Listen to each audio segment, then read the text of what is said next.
saya sampaikan minggu lalu bahwa hari ini saya kasih contoh ini ya, saya jelaskan tentang studi simulasi yang mungkin nanti dipakai di tugas ya, penerapan dari simulasi ini di statistik gitu ya. Oke, baik, sebelum kita mulai silakan berdoa dulu. Persiapan. Sebelum memulai perkuliahan pada pagi hari ini, alangkah baiknya kita berdoa menurut agama dan keyakinan masing-masing. Berdoa, dipersilahkan.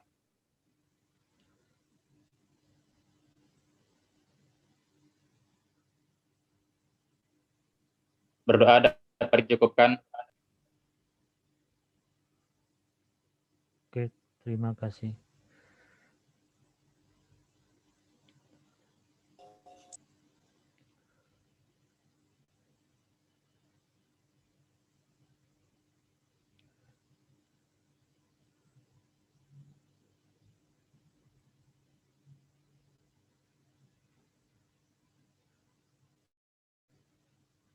Sebentar ya, masih loading. Oke.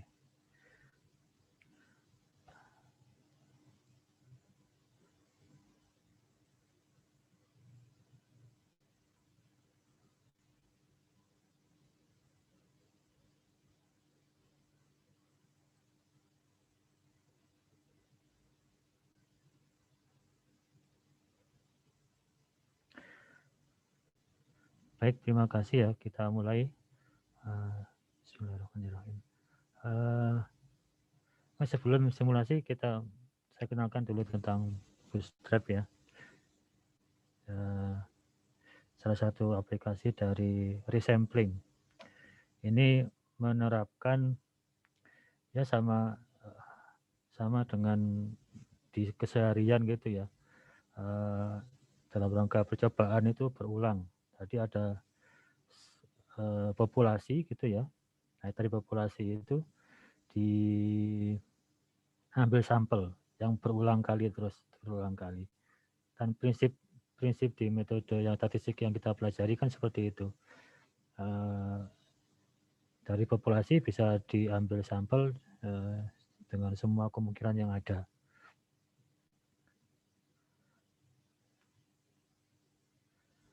Pada beberapa kasus data atau asumsi kenormalan tidak terpenuhi gitu ya. Kenormalan tidak terpenuhi baik untuk regresi atau uji yang lain. Ketika asumsi ini tidak terpenuhi, di sini Bootstrap masuk gitu ya. Karena kenapa? Seperti kita bahas kemarin yang central limit theorem ya, gitu ya.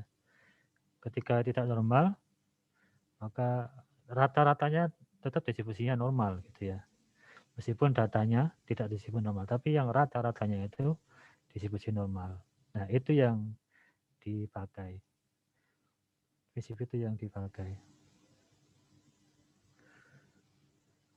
Jadi ketika distribusi tidak ketahui, lah itu normal, Bootstrap itu dipakai. Salah satunya karena faktor itu. Tapi ya ini juga datanya juga kalau terlalu sedikit juga bermasalah. Misalkan ada cuma 5 data gitu, itu kan disampel, misalkan 3, kan kemungkinan sampelnya kan sedikit. Jadi ya misalkan 1000 kali gitu ya, nggak terlalu beragam gitu ya. Ada yang berulang-ulang. Itu kelemahannya kalau Bootstrap. Kalau datanya terlalu sedikit juga bermasalah. Jadi prinsip utama dari Bootstrap itu adalah bahwa data dianggap sebagai perkiraan yang baik dari populasi. Oleh karena itu sejumlah besar pengamatan baru yang diambil dari perkiraan populasi ini menghasilkan lebih dari satu kumpulan data dan memberikan kemungkinan untuk memperkirakan properti distribusi. Makanya dari populasi itu diambil sampel sekian kali, nah itu nanti rata-ratanya itu yang di secara karakteristiknya, statistiknya yang dihitung setiap sampel.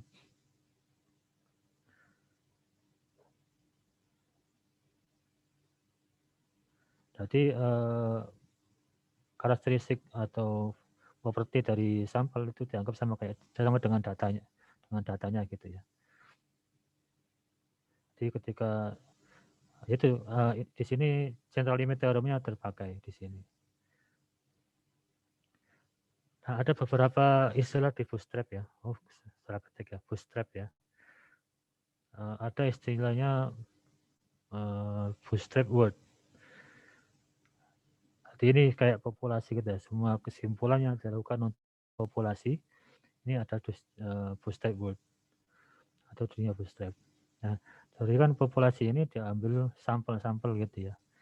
Nah, itu namanya sampel bootstrap. Nah, distribusi pembagian dari pusat tadi ya disebut distribusi bootstrap. Nah, setiap sampel kan ada estimasi parameter yang dilakukan. Nah, nanti sekian replikasi, yaitu replikasi bootstrap. Ada juga istilah bootstrapability, itu mencirikan kemampuan metode bootstrap untuk secara akurat mendeskripsikan karakteristik asimptotik dari bootstrap dimaksud. Asimptotik maksudnya pengulangannya sangat banyak gitu ya. Hasil ulangnya sangat banyak. Jadi seperti ini, dari populasi lalu diambil sampel, dan masing-masing sampel dicari karakteristiknya, dianggap di sini theta gitu ya. Statistik misalkan rata-rata ya X-bar-nya gitu ya, masing-masing gitu. Nah, dari sini bisa melakukan uji atau mencari komputer interval, bisa berdasarkan hasil dari sini. Jadi misalkan komputer interval ya, misalkan dari 1000 sampel dihitung rata-rata, ya tinggal diurutkan rata-rata dari semua sampel. Diambil, dipotong sekian persen, yang sebelah kanan, sekian persen sebelah kiri, itu sudah menjadi confidence interval. Jadi lebih mudah penghitungannya sebetulnya kalau pakai bootstrap.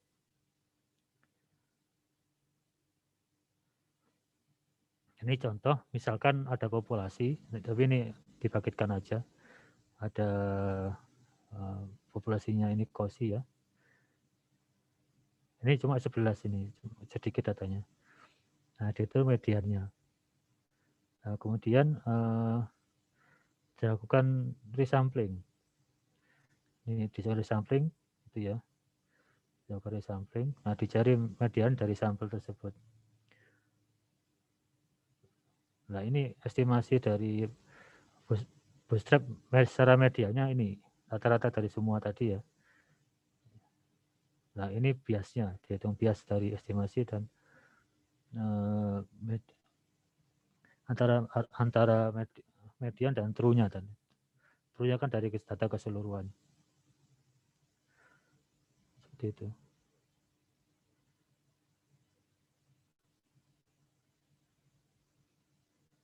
Ini contoh untuk menghitung p-value.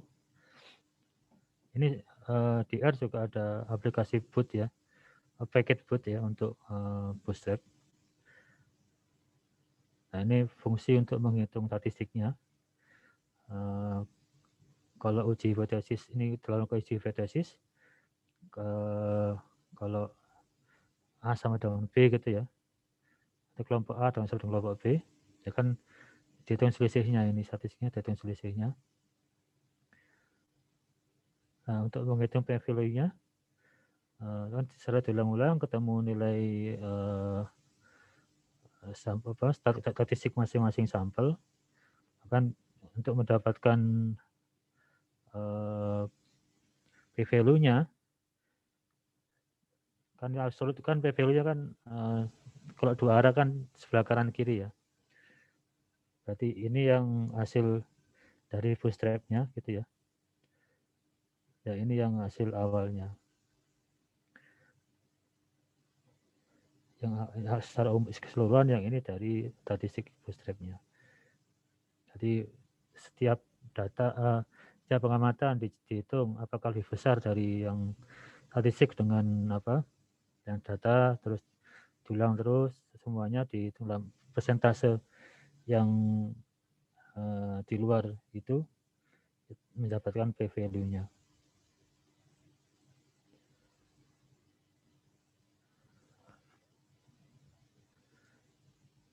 ini kalau misalkan membuat confidence interval kayak gini contohnya. Intinya kalau confidence interval tinggal membuat sampel sekian gitu ya, misalkan 1000 kali gitu. Nah, setelah itu statistiknya dihitung, nah, tinggal diambil aja, diurutkan, nah, dipotong, diambil kuartil yang kalau 90% berarti kuartil bawahnya itu 0,025 ya. Kalau yang paling atas 0,975 yang kuartil atasnya. Ya gitu, nanti ketemu confidence intervalnya dari sampel yang tadi. Ada pertanyaan di sini? Jadi ini prinsip dari pengambilan sampel secara berulang itu yang dipakai. Sama kalau ini kan juga diterapkan di random forest apa gitu kan ya. Cuma juga bootstrap juga.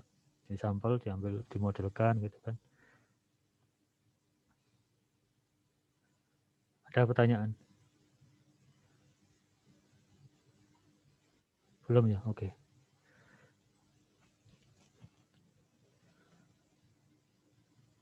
Ini untuk mendapatkan isu quiz interval dari Z star yang Z standar gitu ya, normal standarnya. Ini untuk mendapatkan quiz intervalnya kayak gini. Selanjutnya masuk ke studi simulasi ya.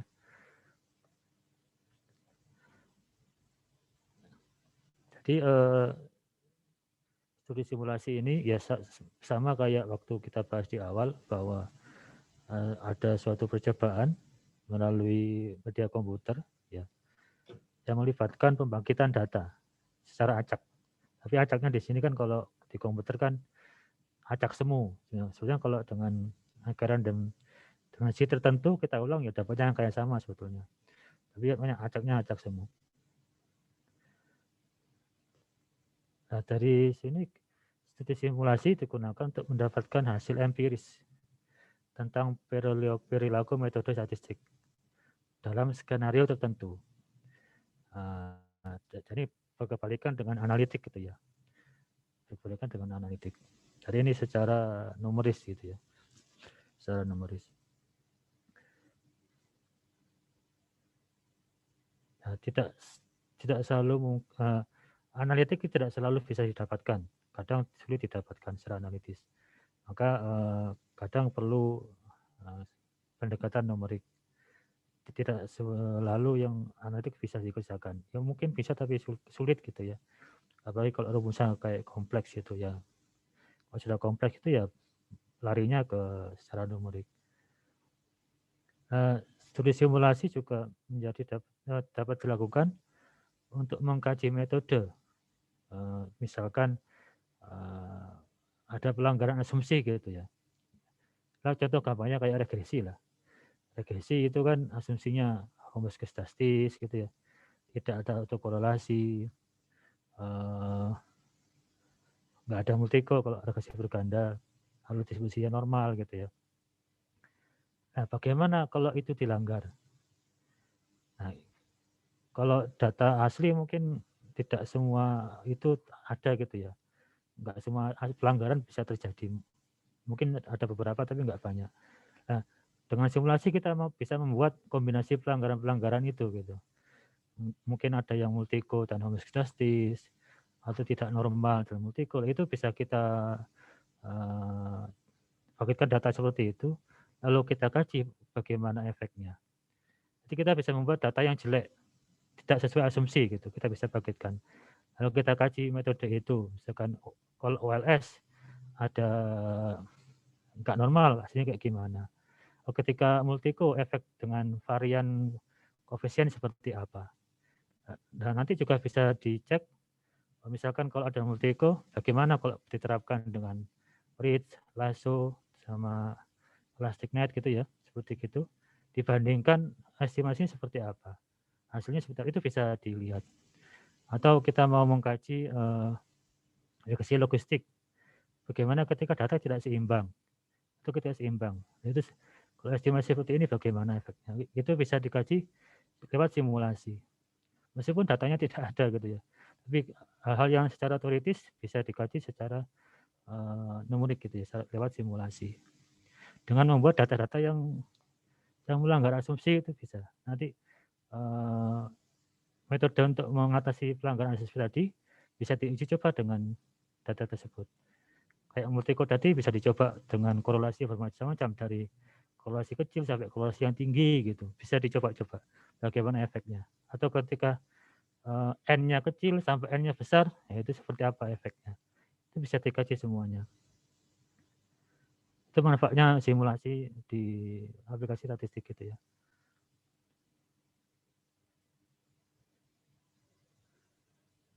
Nah, beberapa kegunaan studi simulasi,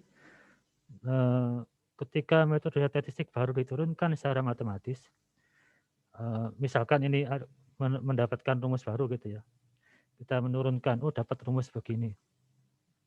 Nah, dari simulasi ini kita bisa memeriksa apakah benar penurunannya gitu. Kan mungkin rumus yang kompleks diturunkan beberapa tahap, bisa jadi salah menurunkan gitu ya. Nah, itu bisa dikaji lewat simulasi ini. Atau kodenya, mungkin rumusnya benar. Nah, waktu membuat kode sintaksnya itu salah. Mungkin kurungnya salah penempatan kurung, itu juga nanti bisa hasilnya berbeda. Nah, itu hasil program tadi untuk validasinya bisa melalui simulasi ini. Jadi ketika ada input, outputnya harus sesuai gitu ya, sesuai yang kita harapkan. Kalau tidak sesuai berarti ya ada yang salah di sana.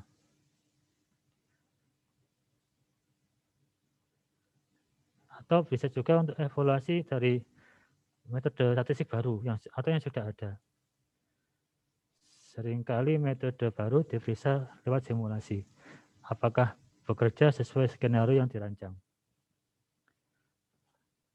Jadi mungkin evaluasi mau membandingkan, kalau misalkan pengelompokan gitu ya, atau clustering antara mungkin fuzzy dengan k-mean atau dengan k-mean duit, dengan kondisi data yang seperti apa, ada korelasi, pakai jarak apa saja gitu.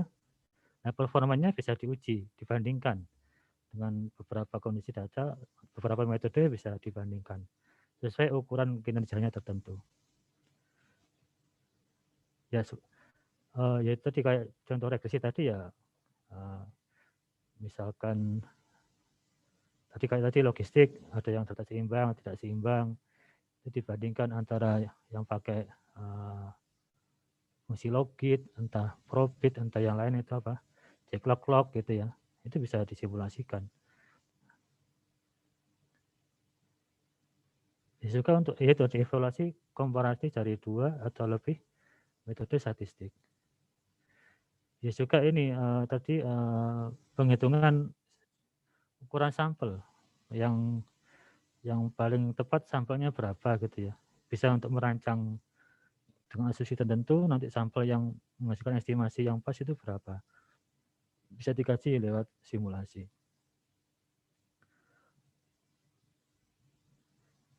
Nah, apa sih tahapan dari studi simulasi? Ada pertama itu tahap perencanaan, planning gitu ya. Nah, di planning ini kita tentukan dulu apa tujuannya, tujuan dari simulasinya.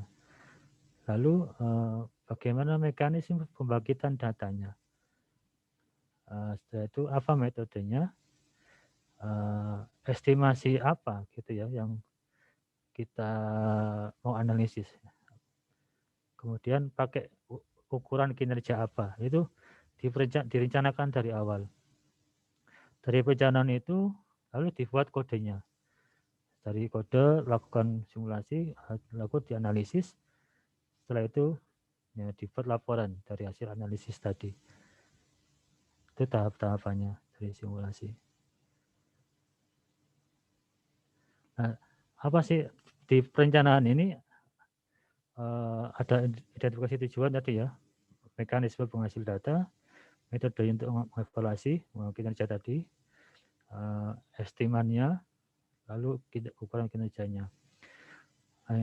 Dari sisi tujuan, perlu diidentifikasi tujuan dari simulasinya untuk apa. Jadi tujuannya ini simulasinya untuk melihat apa? Apakah melihat bagaimana dengan estimasinya parameter gitu? Mungkin apakah bias, apakah konsisten, bagaimana dengan variannya gitu ya? Atau mau melihat karakteristik lain, karakteristik lain. Misalkan parameter apakah ini konsisten gitu. Berarti ketika n besar apakah tadi estimasinya mendekati atau enggak. Ini bisa dicoba n berapa gitu ya dari sini. Atau variannya, kalau ketika diulang sekian kali variannya seperti apa. Lalu bagaimana confidence interval dari parameter, nah, itu bisa dilihat. Efisiensi dari parameter tadi, confidence intervalnya juga bisa dilihat. Jadi bisa salah satu dari ini dilakukan kajian atau kombinasi dari semuanya. Kan kalau kita kembali ke statement kan ya tadi kan sifat-sifat dari parameter apa saja kan ada itu ya. Itu yang bisa dikaji. Sifat-sifat parameter tadi bisa dikaji. Misalkan bagaimana biasnya, apakah biasa besar atau kecil gitu ya. Misalkan ketika ada multiko diestimasi OLS apakah bias, apakah tidak bias. Ketika dilakukan reach, tapi ketika OLS ada multiko, efeknya ke varian seperti apa. Nah, ketika ada misalkan pakai reach gitu atau lasso, bagaimana dengan sifat biasnya ketika pakai lasso atau reach. Atau dengan efek variannya seperti apa. Nah, itu nanti bisa dikaji. Atau presisinya bisa dilihat. Presisi dari parameter tadi. Berarti kan kalau presisi itu kan variannya berarti kecil ya. Itu mungkin presisi varian kecil.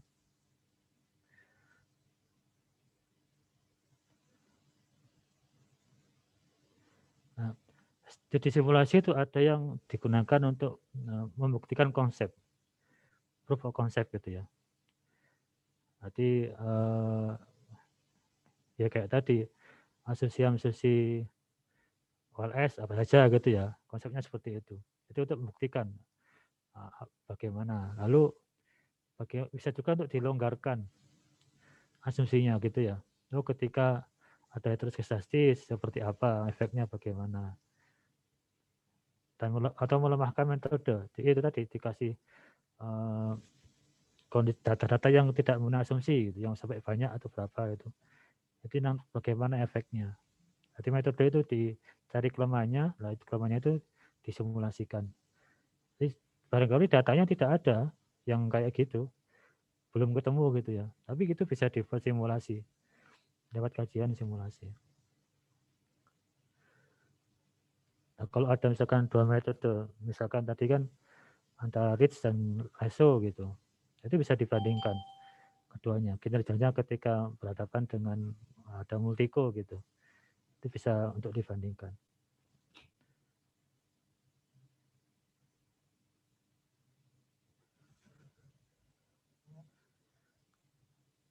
Jadi perbandingan misalkan metode tadi itu bisa dilihat mana yang lebih baik gitu ya, mana yang gagal pada kondisi apa, lalu gagalnya kapan gitu ya.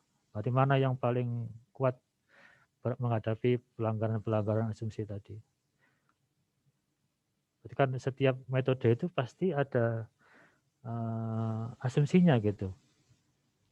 Dia berlaku pada kondisi apa. Nah, ketika kondisi itu tidak terpenuhi, nah, seberapa efeknya, nah, itu bisa dikaji. Mungkin ada yang bisa mengkaji secara rumus gitu ya, dibuktikan matematis, ketemu jadinya seperti apa. Ada yang seperti itu. Tapi ada yang bisa lewat simulasi seperti ini. Nah, meskipun kadang juga bisa dua-duanya, baik matematis maupun secara simulasi, atau kadang secara matematis tadi, secara analitis tidak bisa dilakukan. Nah, itu bisa lewat simulasi. Itu ya kelebihan dari simulasi. Tadi karena pada prinsipnya tidak ada metode yang sempurna. Biasanya dibangun metode itu dalam kondisi asumsi-asumsi tertentu. Nggak ada metode yang bebas asumsi itu.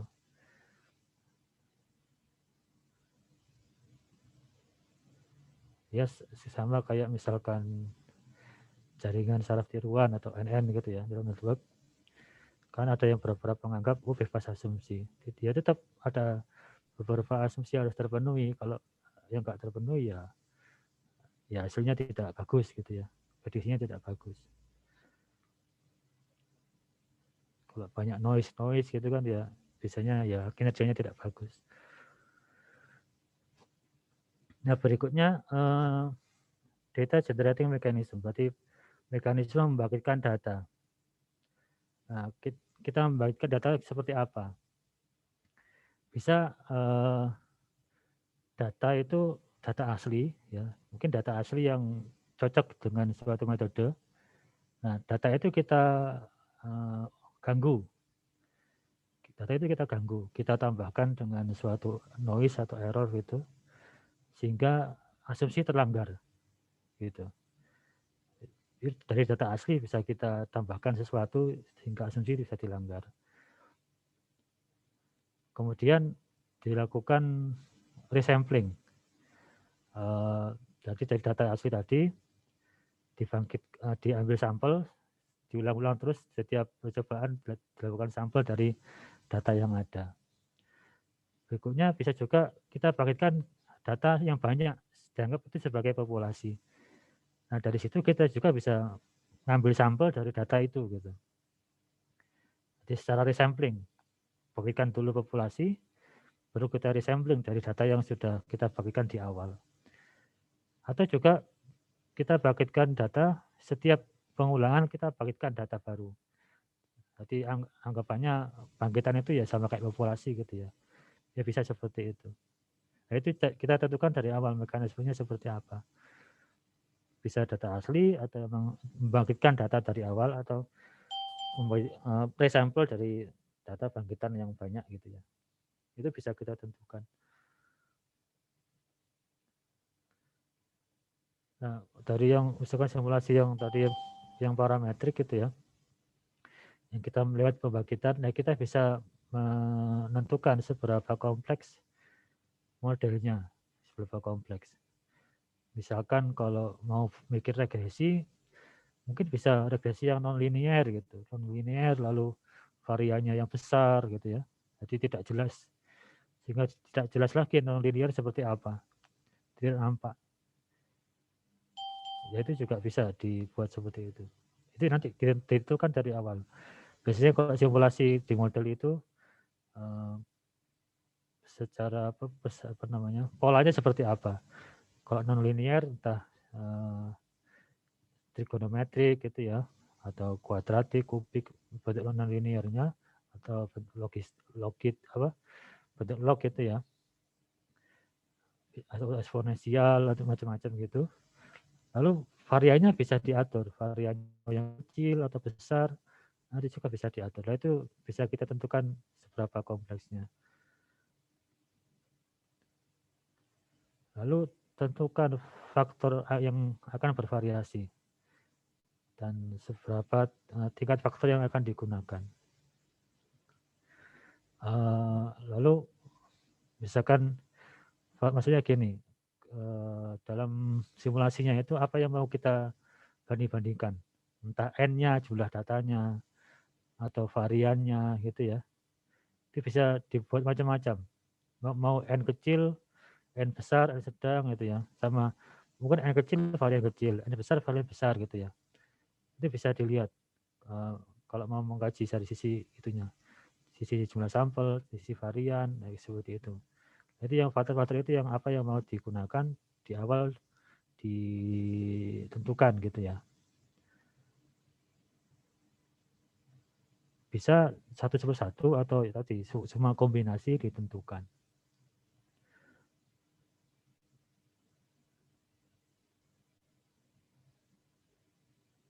Kalau mau mencari ini ya contoh-contoh penerapan itu bisa googling Monte Carlo Study gitu. Monte Carlo Study statistik atau model. Kalau misalkan di langsung sesuatu metode gitu atau model, mungkin Monte Carlo study, NN, atau Monte Carlo study atau simulation study sama itu.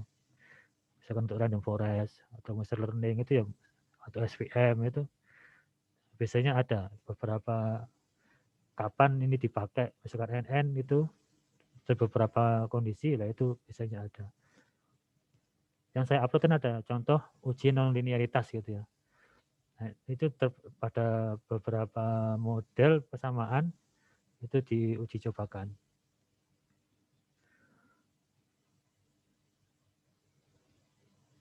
Sampai sini ada pertanyaan? Belum ya? Lalu berikutnya metodenya. Tadi tujuannya apa, lalu mekanisme pembagian data seperti apa. Nah, lalu metodenya. Berarti metode apa yang paling sering digunakan? Ini sesuai dengan apa ya?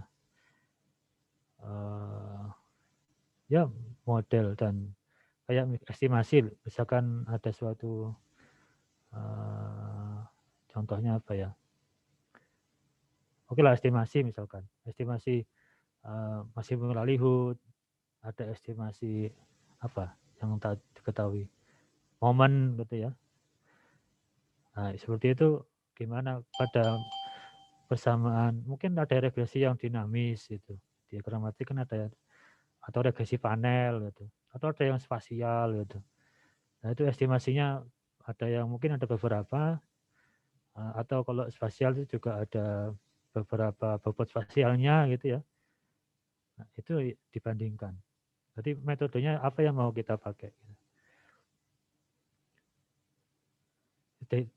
Kita tentukan di perencanaannya, kita tentukan apa yang mau kita lihat, apa yang mau kita bandingkan.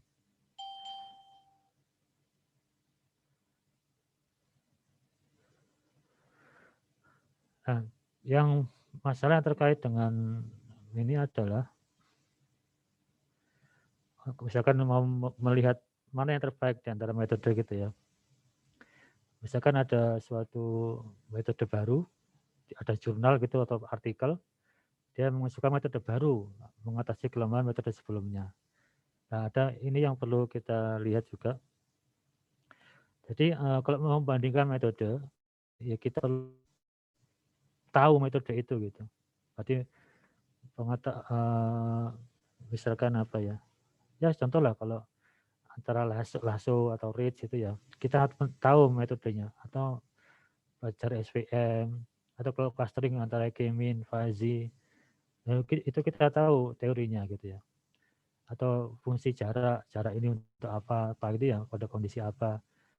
Nah, itu yang perlu kita ketahui.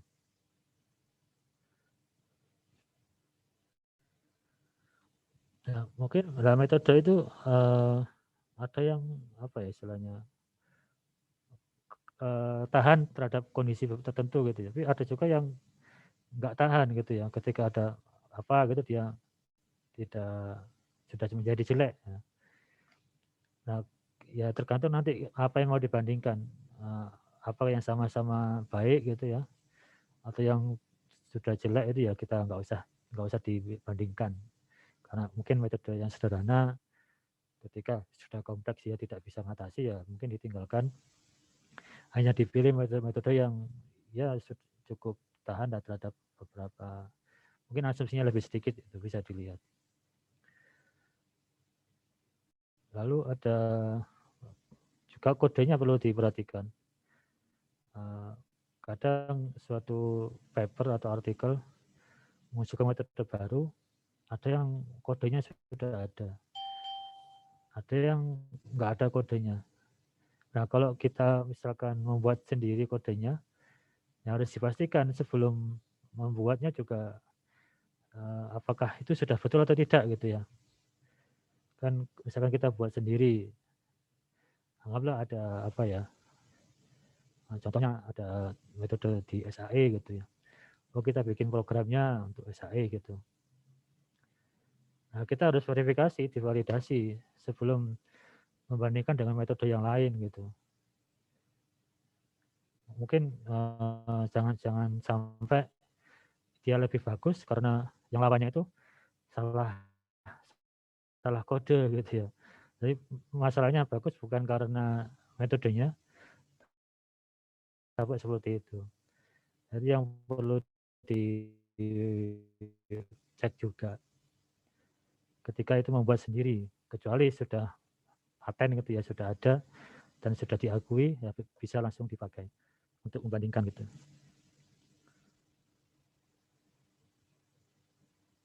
Memang apa istilahnya, dalam suatu model aja itu banyak variasi lah ya. NN aja ada banyak macam kan ya, NN aja banyak macam. Nah itu yang bisa dibandingkan.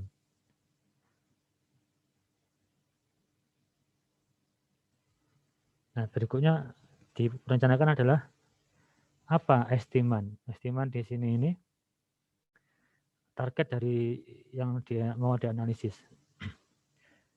Bisa ini, bisa parameternya sendiri gitu ya. Kayak kalau regresi di sini contohnya beta gitu ya. Betanya yang mau dianalisis. Tadi entah biasnya, entah variannya gitu ya. Betanya. Bisa juga prediksinya. Prediksi dari Y-nya itu. Nah, itu seberapa bagus. Entah lewat MSE gitu ya. Entah lewat mau dilihat ke R kuadratnya atau MSE-nya gitu. Atau MAP apa? RMSE, ya itu bisa dilihat. Nah, apa yang mau dilihat itu yang target analisisnya seperti apa. Kalau logistik itu ada odds ratio-nya, itu biasanya yang dilihat. Odds ratio-nya seperti apa. Kalau di juga logistik itu ketepatan ini ya, kondisinya seperti apa. Ketepatan klasifikasi gitu ya. Mau yang 1-0-nya itu seperti apa. Apakah pas atau tidak itu juga mau dilihat yang mana gitu. Parameternya atau prediksinya, ya itu nanti tergantung kita tujuannya seperti apa. Jadi terkait dengan tujuannya.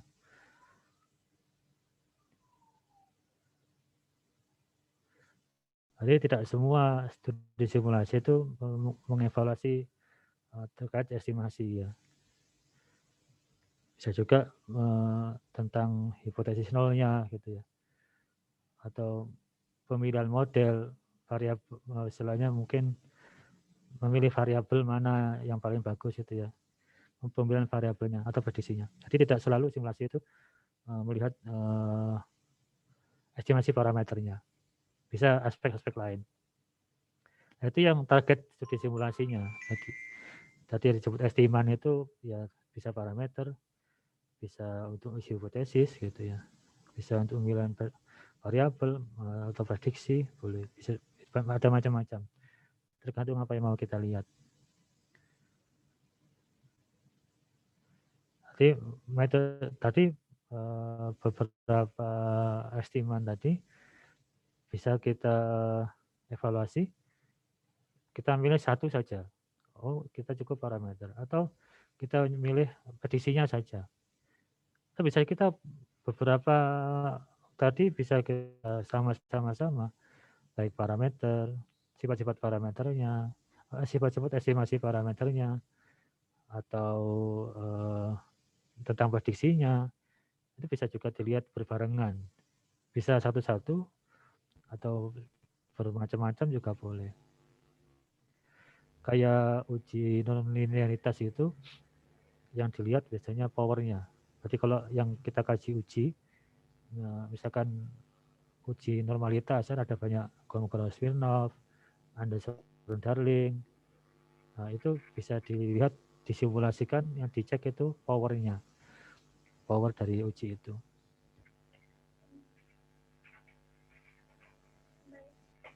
Masih ingat power ya? Yang masih dulu ada tipe 1, tipe 2 dulu pas di Mestat ada itu namanya power. Lalu ukuran kinerjanya. Nah, apa yang mau kita lihat? Buat daftar semua ukuran kinerja yang akan diestimasi dengan menjustifikasi relevansinya dengan estimasi atau target. Jadi disesuaikan dengan estimasinya tadi, ukurannya gitu ya. Untuk ukuran kinerja yang jarang digunakan, ya berikan rumusnya gitu. Kalau yang umum kan kayak MSE sudah banyak diketahui kan ya seperti apa. Mungkin ada ukuran yang baru. Kan kalau di pemilihan model itu ada ini kan ya, mungkin ada AIC, PIC, ada CV, GCV. Nah, seperti itunya yang bisa dicek gitu ya. Kalau membandingkan hasil dua model, bisa AIC-nya seperti apa. Lalu juga bisa dilihat Monte Carlo standar error-nya. Karena ini kan ada proses pembangkitan ya, proses Monte Carlo. Nah, dicek juga standar error dari Monte Carlo-nya seperti apa. Itu seberapa kecil itu juga perlu dilihat. Selain kinerja dari metode tadi lewat sesuai dengan targetnya ya, perlu juga dilihat Monte Carlo standar error-nya. Dari situ kita melihat apakah jumlah pengulangan ya. Ini NSIM itu number simulasi, jadi jumlah pengulangannya apakah sudah cukup gitu ya. Kalau masih kurang ya mungkin ditambah lagi. Barangkali 1000 atau 2000 gitu. Tapi ada sebenarnya rumusnya. Jadi ukuran kinerja ini menggambarkan kuantitas numerik yang digunakan untuk menilai kinerja suatu metode. Nanti ada ukuran tertentu. Dan misalkan datanya tadi ya, interval kepercayaannya, uji hipotesis itu ya, yang terkait dengan data boleh. Itu juga kinerja tadi terkait dengan target. Targetnya tadi kalau targetnya parameter, estimasinya itu statis penduga parameter gitu ya. Jadi berarti yang kinerjanya terkait dengan sifat-sifat parameter. Ya kalau parameter sifat-sifat penduga parameter kan ada sifat biasnya, ya konsisten, itu apalagi yang efisien gitu ya. Itu gitu-gitu yang diperiksa. Kalau yang ininya di parameter. Kalau yang prediksi ya ketepatan prediksinya. Kalau pemilihan model, ya model terbaik ya pakai ukuran apa. Kalau mau melihat model terbaiknya. Kalau misalkan yang dikaji hipotesis tadi yang pernah saya sebutkan, bisa dilihat powernya. Powernya dengan alfa sekian, berapa powernya gitu ya.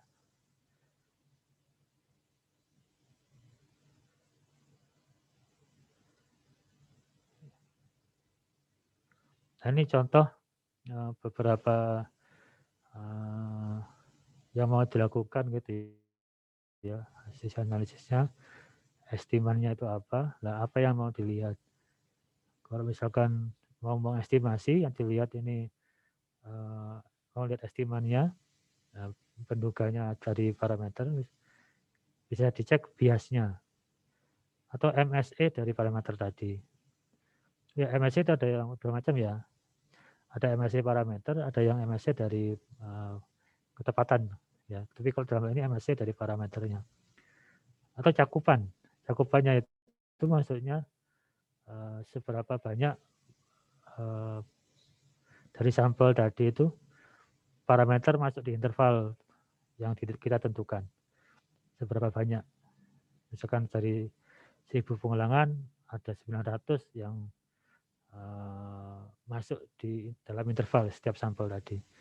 Tadi 90% ya cakupannya. Itu juga bisa dilihat. Nah, kalau misalkan mau dilihat dari sisi pengujian, ya targetnya di uji hipotesis ya. Hipotesis nolnya ya bisa dilihat powernya. Atau tipe satunya alfa ya.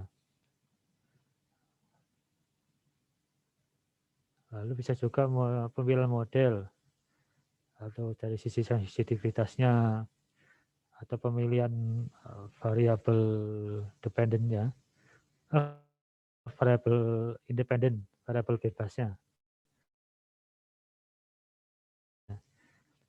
Covariate itu variabel bebas. Kalau dependen itu yang variate ya. Kadang penyebutannya kadang seperti itu. Nah, kalau prediksi misalkan ya targetnya berarti prediksinya. Nah, seberapa akurat prediksinya. Kalau klasifikasi ya tepat tidak klasifikasinya. Kan itu ya ada ukurannya. Nah, kalau kita mengkaji dari desain studinya ya bisa dilihat sampel yang digunakan.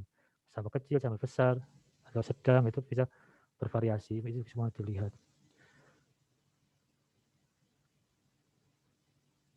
Ada pertanyaan sampai sini? Nah, ini nanti bisa dilakukan simulasi, ya terserah nanti mau membuat simulasi apa.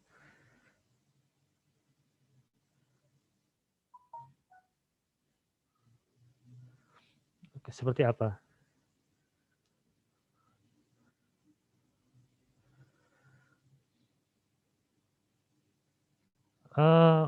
Tergantung sih kalau mau melihat data aslinya atau tidak.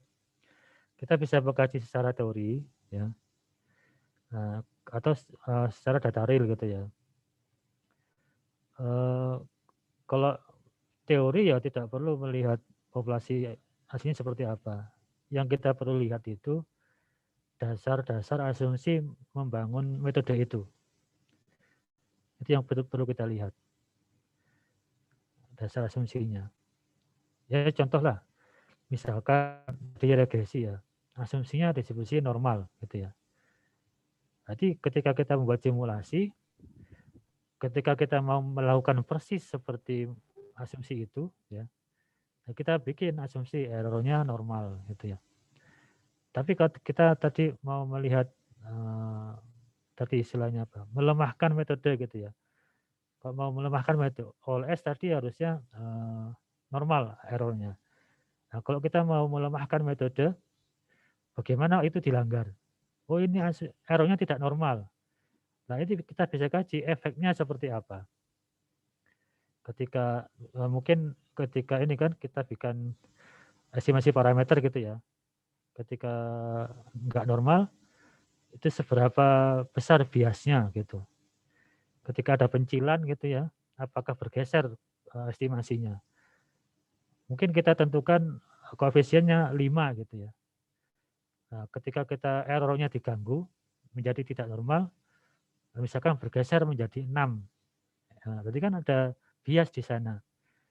Input kita itu anggapan sebagai populasi. Jadi kita menginput itu seperti populasi. Kalau kajian teori ya, secara teori. Tapi kalau kita berdasarkan data asli gitu ya, ya kita harus tahu karakteristik populasi seperti apa. Kalau kita mengkaji berdasarkan data asli. Jadi dari data yang sudah ada kita lihat karakteristiknya gitu ya. Baru kita tiru dengan simulasi. Itu kalau simulasi berdasarkan data. Jadi kalau simulasi yang dikaji secara teori, ya kita lihat dari asumsi-asumsinya. Nah, itu tergantung tujuan kita seperti apa. Ya dari awal tadi, pembangkitannya juga seperti apa tadi dari awal itu kita tentukan. Gimana? Ada pertanyaan? Oke. Sudah ada ide belum kira-kira? Minimal sekarang atau setelah UTS lah ada ide mau menyusun apa. Kalau bisa ini ya setelah UTS itu ada dirundingkan dengan kelompoknya. Jadi setiap pertemuan nanti saya kasih waktu untuk menanyakan. Bisa kita diskusi di sana. Jadi dalam perjalanan itu tidak harus di akhir ya. Dalam rentang itu kalau ada yang ditanyakan, ada yang masih belum mengerti, silakan diskusi nanti kita. Ya, jadi jangan langsung di akhir tiba-tiba dikumpulkan, tapi mungkin prosesnya siapa tahu ada yang salah gitu kan ya. Nah, kalau dari awal kita tahu prosesnya bisa kita diskusikan nggak apa-apa. Tidak harus di akhir langsung ngumpul gitu, tapi di antara itu kita bisa diskusi. Kita bisa diskusikan. Kalau dari awal ada ide kan enak. Banyak kok contohnya sebetulnya.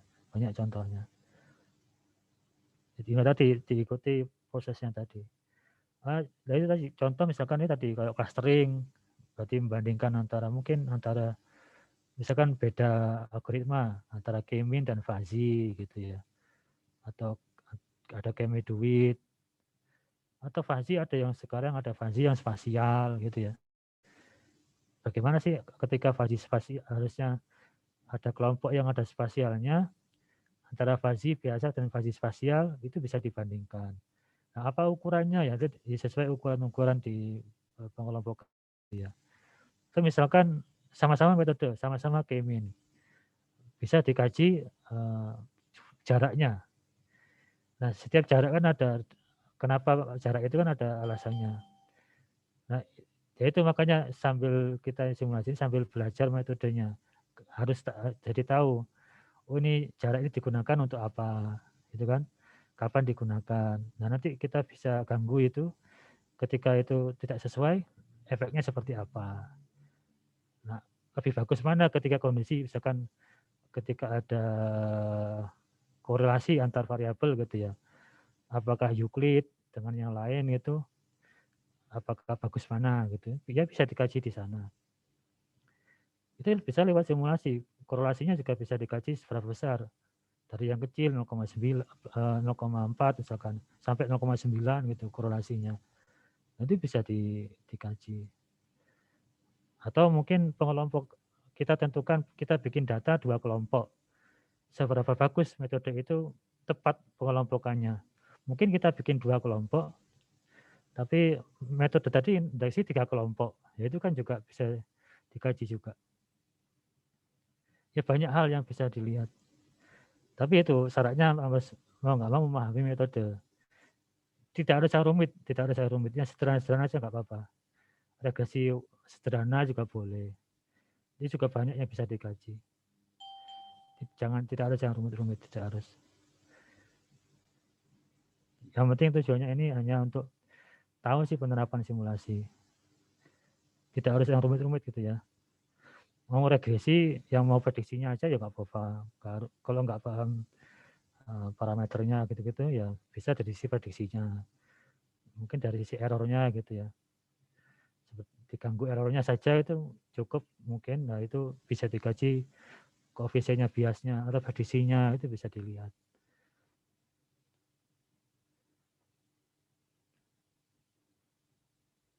Tidak harus yang rumit ya, yang setahu yang sudah dipelajari saja. Yang sederhana pun nggak apa-apa. Intinya bisa menggunakan simulasi ini. Nanti dari sisi apa? Kalau sudah tahu yang sederhana, nanti sudah kompleks, yang otomatis tahu lah nanti. Yang sederhana saja.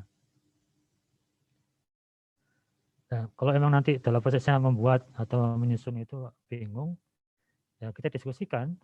Ya dalam rentang itu bisa kita diskusikan. Nggak apa-apa. Kalau diskusi berarti kan ada yang dikerjakan ya. Kalau nggak ada diskusi berarti kan belum dikerjakan. Ya bingung itu ya wajar, ada proses belajar gitu ya. Bingung itu nggak apa-apa, berarti ada proses belajar. Nggak masalah, bingung itu nggak masalah.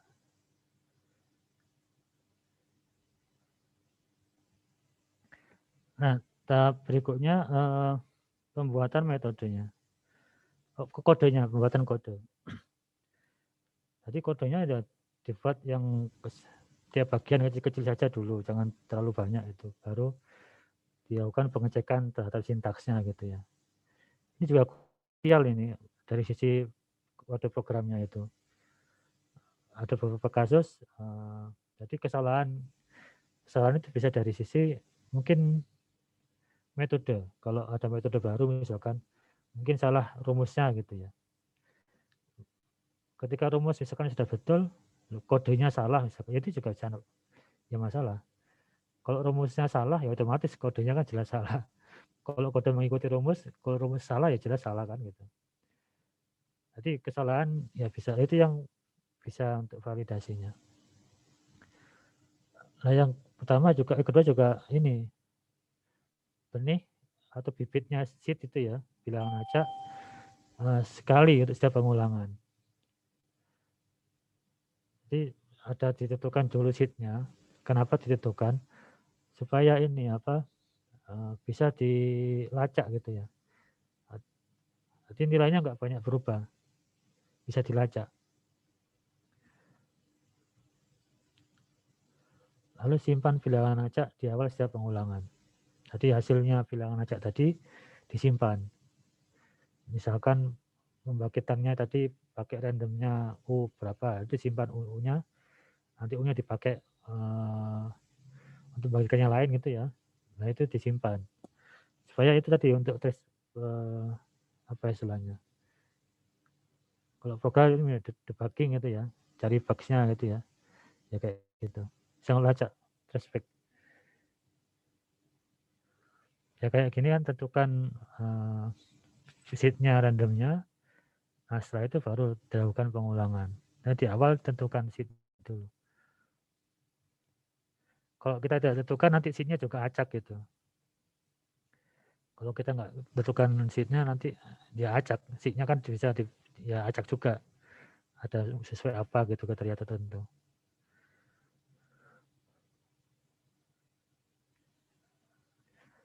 Nah setelah decoding gitu ya, nah kita melakukan analisis. Apa sih yang dianalisis di sini? Periksa estimasi yang tidak muncul. Misalkan dalam suatu algoritma ada yang error gitu, jadi kosong, jadi nol, biasanya kadang muncul nol atau error atau NA gitu ya.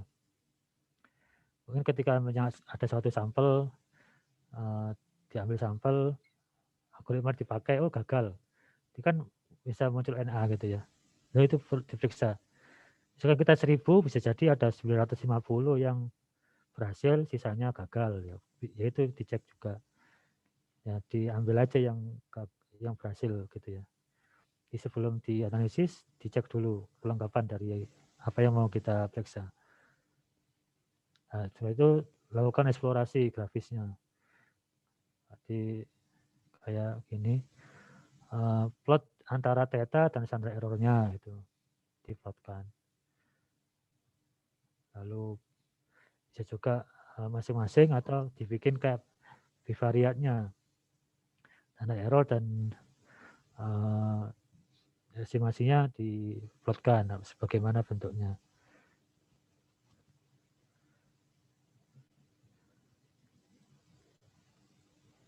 Nah, itu yang bisa dibandingkan. Atau plot juga interval kepercayaan.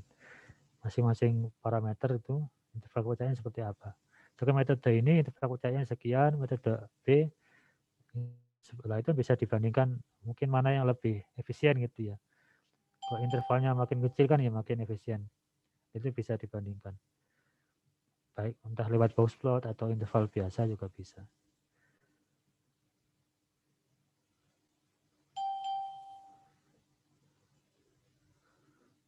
Nah, selain tadi bisa dihitung juga kinerja tadi ya, hitung juga Monte Carlo-nya.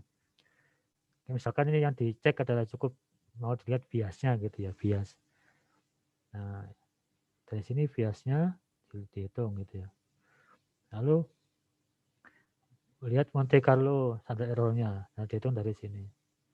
Nah, kalau kita simulasi, tetanya ini sesuai yang kita input. Jadi input kita itu dianggap sebagai parameter gitu ya. Nanti input kita misalkan kita membuat normal, membagikan distribusi normal gitu, mu sigma kuadrat. Nah, mu itu sebagai parameter populasi gitu. Karena kita anggap diketahui. Kita ketahui itu tentukan, berarti itu dianggap populasi kayak gitu.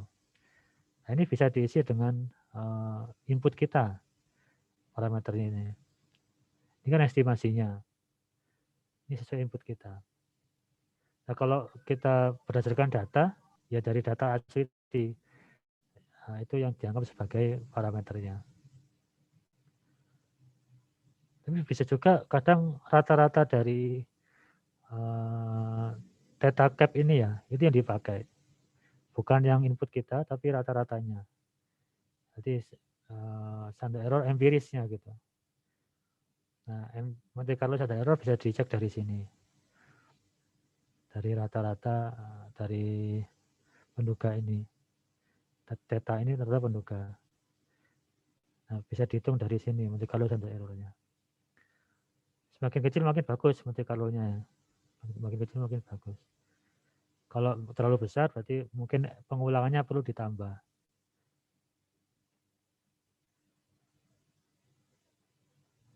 Nah, kalau mau bandingkan dua metode, misalkan kita lihat sama-sama estiman ya, theta statistiknya, ya kita bisa lihat bandingkan ini. Empirical standard error tadi, yang untuk A, untuk B seperti apa, nah, presentasinya bagaimana. Nah, ini Monte Carlo-nya. Intinya kan kalau makin metode makin variannya kecil makin bagus kan ya. Jadi kan kalau prediksi itu kan nggak terlalu lebar gitu, makin mengerucut ya makin bagus. Izin bertanya Pak. Ya silakan. Untuk simulasi estimasi nilai P kemarin, parameternya apa ya Pak? Sama variannya? Varian parameternya. Kok simulasi P, ya yang kita lihat kan P-nya kan? Berarti nilai datanya itu nilai exact dari P-nya ya Pak? Nilai ya, sebenarnya. Nilai P-nya itu. Tapi kan P yang sudah diketahui, misalkan dari program gitu aja ya. Ketik P kan bisa, P-nya programnya insya Allah sudah yang versi ini ya, versi terakhir itu ya. Nah, itu baru dicek dengan estimasi kita. Dianggap yang P dari program itu yang P populasi. Bukannya 3, kan semakin banyak dikitnya makin bagus kan ya. Atau versi terakhir itu berapa digit itu ya. Lalu Pak, Ya, kalau kenapa? misalnya menggunakan sampel yang besar itu berarti bisa didekati dengan apa ya Pak? Gimana? Jika menggunakan sampel yang besar, misalnya sampelnya 5.000 Pak, berarti bisa didekati dengan central limit theorem ya Pak? Artinya bisa kita anggap distribusinya normal. Tapi rata-ratanya ya, bukan datanya loh ya. Iya Pak. Dan makanya tadi mungkin meskipun kita bagikan normal ya, kalau datanya kecil gitu ya tidak normal-normal banget, itu bisa dikaji juga. Ketika datanya kecil itu ya mungkin biasa mungkin lebih besar dibanding data yang besar. Jadi tadi kan central limit theorem berlaku ketika n-nya makin besar makin bagus. Tapi seberapa n nggak juga tahu juga n besar itu seberapa, gitu kan? Ya kalau nggak tahu bisa dibanding-bandingkan yang antara 10, 100, 500, 1000 gitu ya. Sampai berapa besar itu perbedaannya nggak banyak gitu ya. Perbedaannya nggak banyak. Berarti kan cukup segitu, nggak usah tambah-tambah lagi gitu kan. Misalkan 1000 ke 2000, oh sudah nggak berubah. Ya udah nggak usah ditambah lagi misalkan. Atau ke 500 ke 1000, oh, beda selisihnya banyak. Berarti mungkin yang dianggap besar itu ya 1000 itu gitu. Bisa dicoba-coba beberapa sampel. Nah, juga ukuran dari kalau MSE ini berdasarkan pengulangannya, beda kan ya. Sampel kan datanya gitu ya. Nah, pengulangannya kan seberapa itu repetisi diulang-ulang terus itu kan. Itu terkait dengan ini Monte Carlo standar errornya kalau pengulangan tadi. Kalau masalah bias konsisten itu ya terkait dengan jumlah sampel datanya tadi.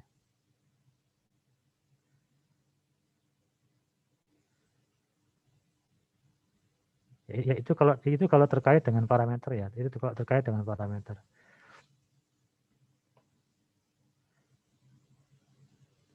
Jadi yang dikaji itu tidak harus parameter kan ya, bisa prediksinya, bisa uji hipotesisnya,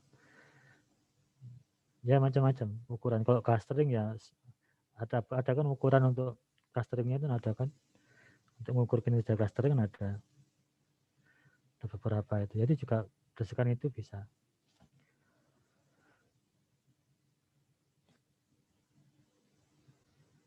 Ada lagi pertanyaan?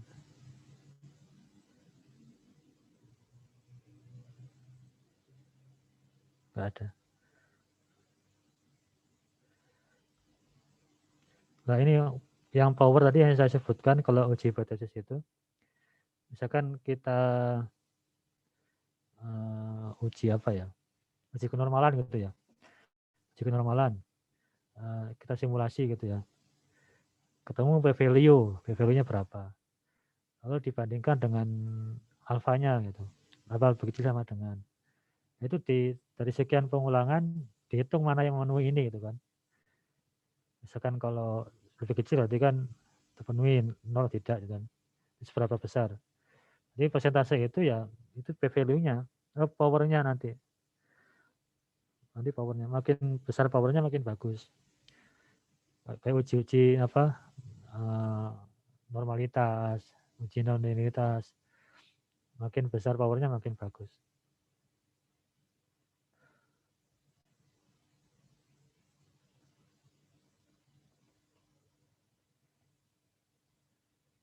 Ini ya jangan yang rumit-rumit ya, yang sederhana saja, yang sudah dipelajari saja, jangan rumit-rumit.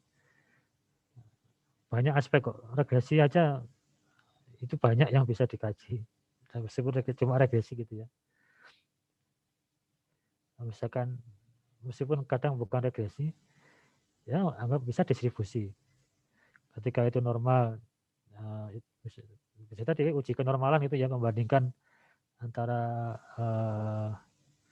Kolmogorov, Anderson-Darling gitu kan, itu juga bisa dikaji.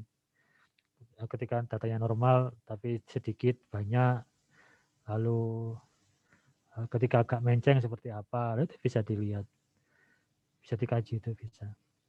Nggak harus yang model yang rumit kan ya, gitu-gitu aja bisa. Dan kajian itu juga sudah ada, kalau bisa ditiru. Yang penting kan tahu alurnya. Nggak apa-apa kalau mau meniru, nggak apa-apa, silakan.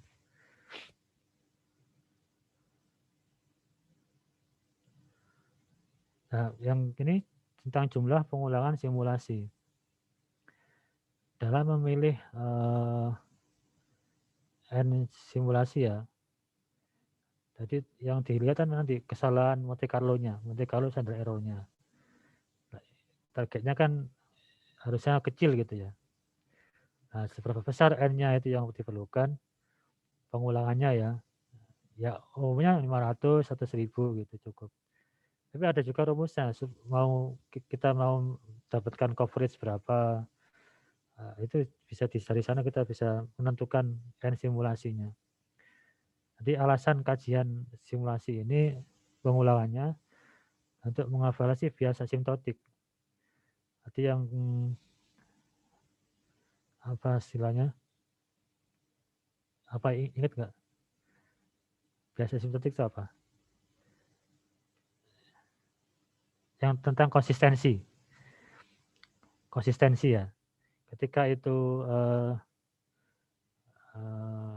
bias gitu ya, itu estimasinya bias. Tapi ketika N-nya besar, dia tidak bias. Ini konsisten. Kalau semakin besar dia jadinya nggak bias. Nah itu untuk mengevaluasi itu ya N-nya diperbanyak. Ini harus banyak. Jadi dari N juga kalau banyak ya kesalahan tadi Monte Carlo bisa dikurangi kan, makin kecil makin bagus. Tapi juga ini jangan terlalu banyak juga. Harus yang kalau terlalu banyak ya waktunya kan makin banyak, makin lama kan. Kalau pengulangannya makin banyak ya makin lama waktu komputasinya. Nah itu yang perlu dihitung yang pas berapa. Nah ini juga ini salah satu contoh rumusnya untuk mendapatkan berapa sih pengulangannya gitu ya. Bisa ini dari coveragenya, ekspektasi coveragenya, harapan coveragenya berapa. Misalkan 95%. Nah, lalu Monte Carlo error-nya kita anggap 0,5 aja gitu yang kita tentukan. Nah, berarti kita perlu 1900 pengulangan. Itu kalau kita berdasarkan rumus ini gitu. Tapi nanti ya belum tentu pas seperti ini ya, tergantung metodenya. Tapi paling enggak ini perkiraan yang diperlukan untuk simulasi dengan error yang kita tentukan. Target errornya yang kita tentukan.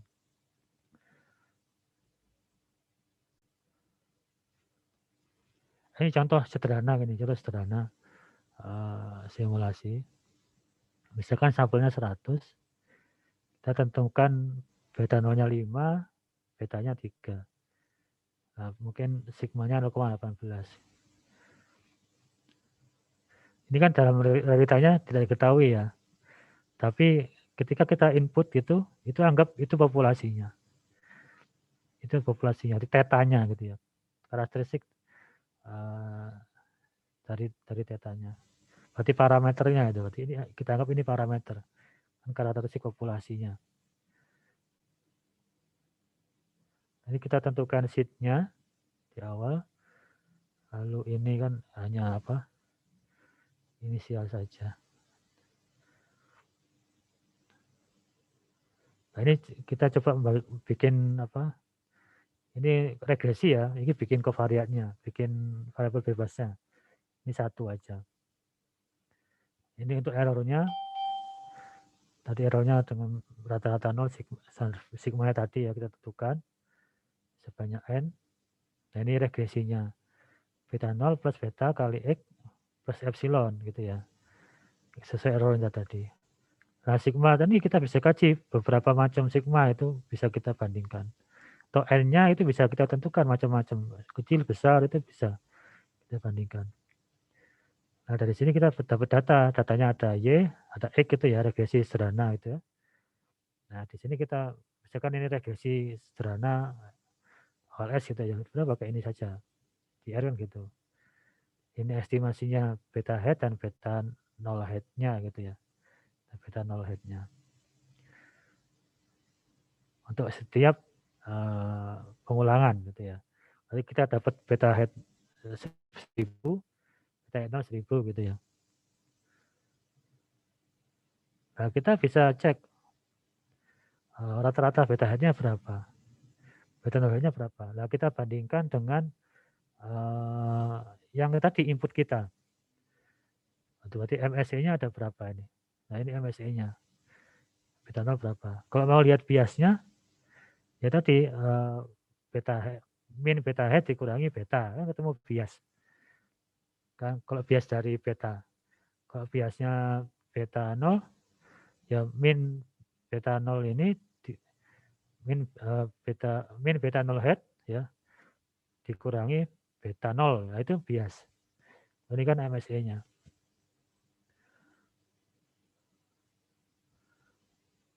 Seperti itu contohnya. Ada pertanyaan sampai sini?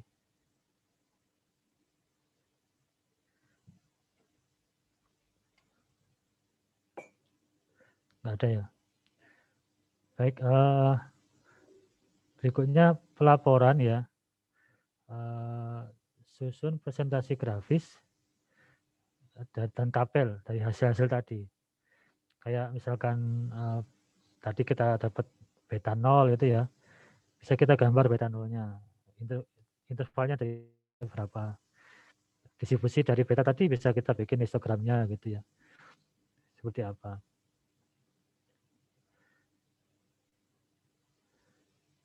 Lalu kodenya sebisa mungkin disertakan untuk bahan pengecekan.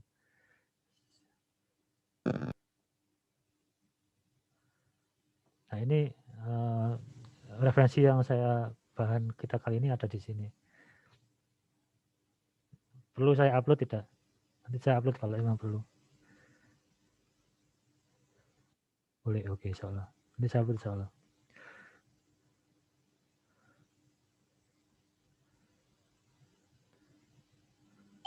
Nah, ini kuisnya. Kan kita hari ini kuis toh. Tapi ini tidak diselesaikan hari ini, tidak. Ya saya tahu ini perlu mikir ya. Tidak hari ini. Sampai Minggu bisa. Paling lambat hari Minggu. Makin cepat makin bagus. Dikerjakan sendiri-sendiri ya. Sendiri, dicoba sendiri-sendiri.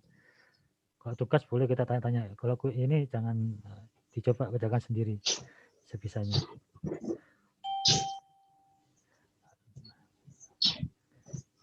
Itu ya. Ini ya mirip kayak dulu yang pernah saya kasih tugas itu ya, mirip ini ya. Tempat ini bisa lewat transformasi inverse, HR dan komposisi. Nah, itu seperti apa kalau komposisi?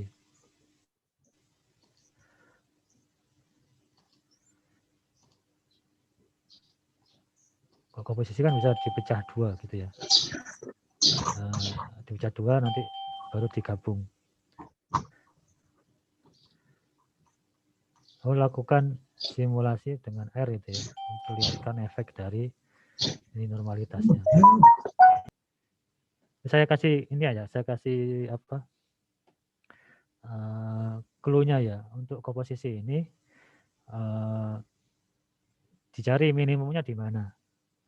Minimumnya di mana atau maksimum gitu ya. Nanti tergantung grafiknya seperti apa. Nah, misalkan di 0 itu ya, yang minimumnya. Nah, integralkan dari apa namanya? Dari minus sampai 0 itu ketemu bobotnya. Komposisi kan kayak mixer gitu ya. Itu bobot untuk yang kiri. Nah, kalau yang sisanya berarti untuk yang kanan.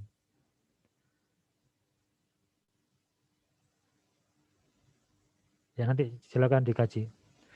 Ya, saya mau ini juga sambil pengen lihat seberapa bisa tidak mengerjakan ini. Setelah itu yang kedua ini coba simulasi. Ini tapi yang ini sederhana saja. Bikin simulasi, tapi normalitas tidak penuhi. Bisa kayak gini. Kita bagikan normal dulu gitu ya. Nah, beberapa data kita kasih pencilan gitu ya. Mungkin seharusnya datanya antara 5 sampai 20 misalkan Y-nya gitu. Nah, Y-nya kita tambahkan jadi 105 itu kan pencilan. Beberapa data ada sekali pencilan. Nah, sudah tidak normal lagi gitu errornya. Nah, itu nanti dilihat koefisiennya seperti apa pengaruhnya. Atau bisa juga errornya tidak normal, misalkan T gitu ya. T kan nggak normal itu kan. Bisa kayak gitu. Dengan derajat bebas berapa gitu ya. Nah, nanti efeknya dengan parameter nanti biasnya seperti apa. Itu bisa digambar masing-masing. Nanti setiap simulasi, setiap sampel bisa digambar kan. Ada koefisien gambar-gambar. Nah, yang true-nya parameter ya input kita. Ada gambar input sama gambar yang lain simulasi itu. Nanti seperti apa?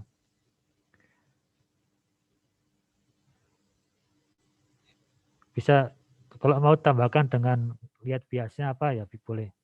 Tapi ini paling enggak dari visualisasi grafis saja. Yang tidak terlalu sulit. Ini sambil latihan nanti untuk apa? Untuk tugas nanti. Ada pertanyaan tentang ini?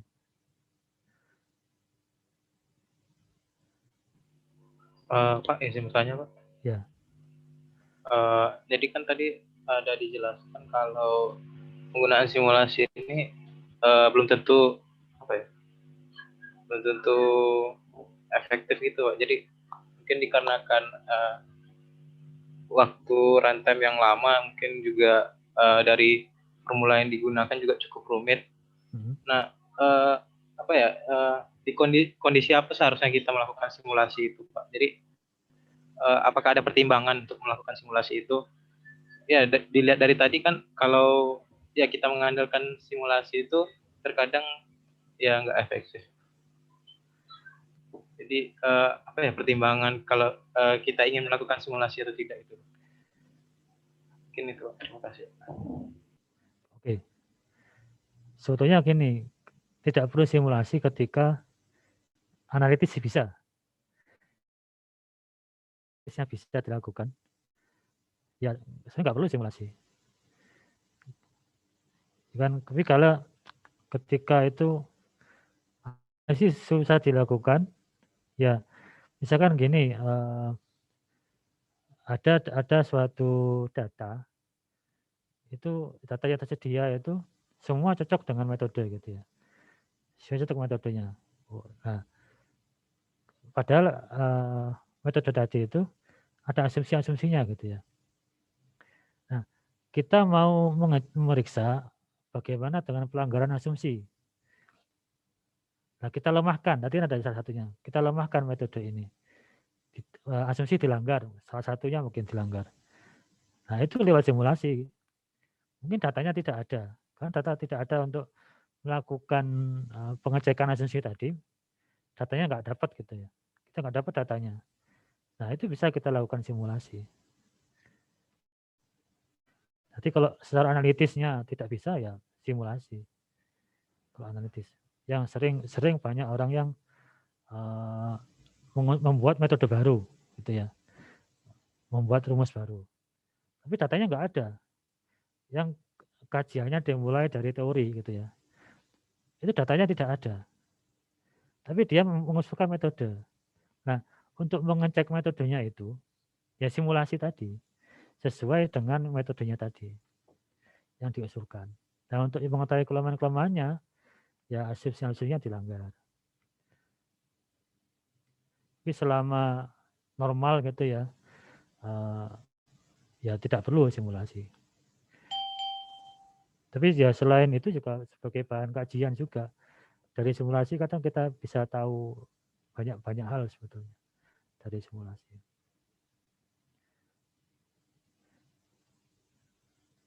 Kayak tadi kalau sisi pengulangan sisi waktu ya, nah tadi kan bisa paling enggak minimum ada berapa kan yang kebanyakan orang pakai.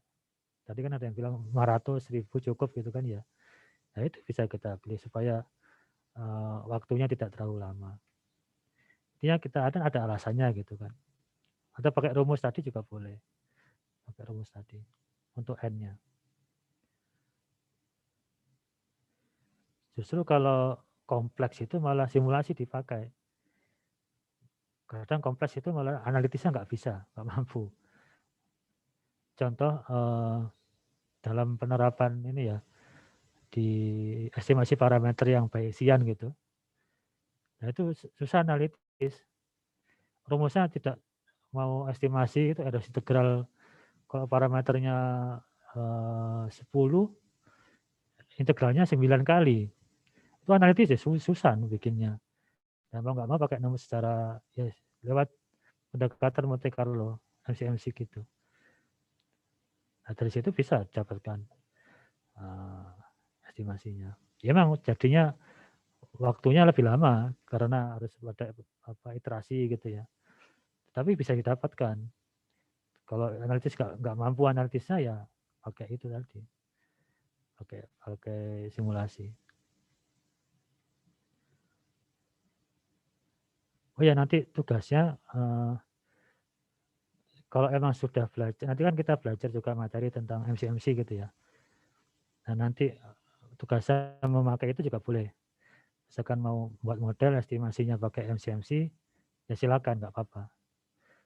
Berarti mengkaji analisis dari metode mau analisis data gitu ya. Tapi estimasinya pakai MCMC, boleh, nggak apa-apa. Analisis data, estimasi parameter pakai MCMC, boleh untuk tugasnya.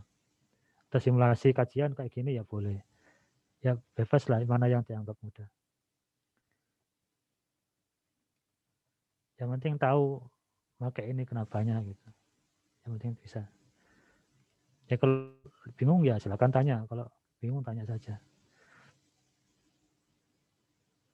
Oke. Ada yang lain?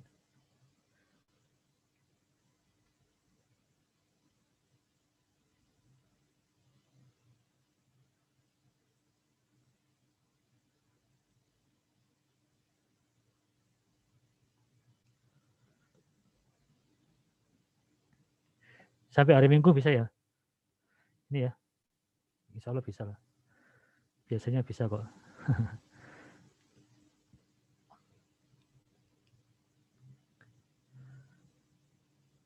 Ya, sambil latihan buat ujian.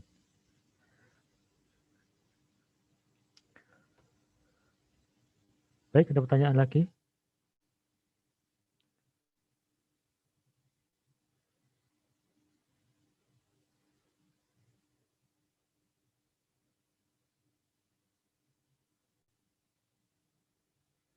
Atau dari yang materi-materi sebelumnya?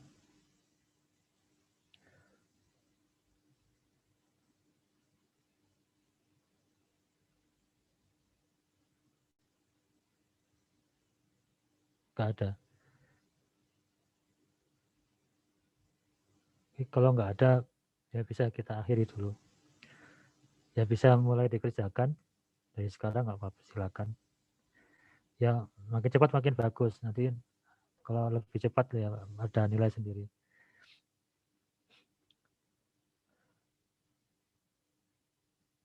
Tapi maksimal hari Minggu.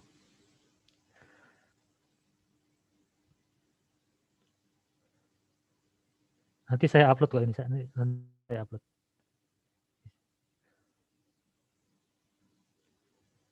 Gimana? Ada pertanyaan lagi? Oke, kalau nggak ada, oke bisa kita akhiri. Terima kasih banyak atas perhatiannya ya. Ya selamat belajar. Nanti buat ujian-ujian yang lainnya juga. Ya semoga lancar ujiannya. Jadi semoga kita pelajari ini juga bermanfaat. Semoga kita tetap sehat semua. Sebelum kita akhiri, silakan berdoa dulu.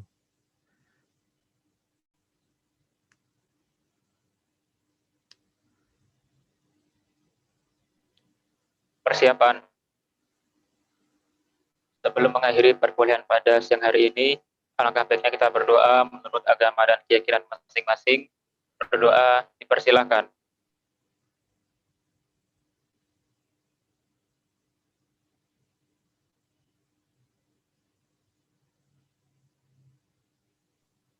Berdoa dan persiapan.